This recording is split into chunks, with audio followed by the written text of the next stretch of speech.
এবার ক্লাস টিপে ও 1 গিয়ার নিচ্ছে। একে কীভাবে দিচ্ছ দাও, আবার আটকালো, আবার ঠিকঠাক পুরো ক্লাস না টিপলে কিন্তু গিয়ার পড়তে অসুবিধা হবে।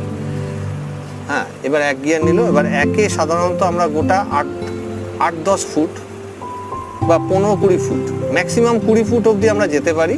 তারপর আমরা একটু গিয়ে তারপর আমরা ওটাকে 2-এ শিফট করি। সাধারণত ধরে ধরে ক্লাচ ছাড়তে হবে। এই ক্লাচ ছাড়লো, এবার আমরা সোজা রাস্তা ডান দিকে যাব। এই যে কিছুটা গেলাম, চাকা সোজা করো, চাকা সোজা করে আমরা পিক আপ ধরবো, একটু শর্ট পিক আপ নেবো। শর্ট পিক আপ নিয়ে আমাদের 2-এ নিতে হবে। এবার নাও রেস ছাড়ো, এই শর্ট পিক আপ নিয়ে আমরা 2-এ নিলাম।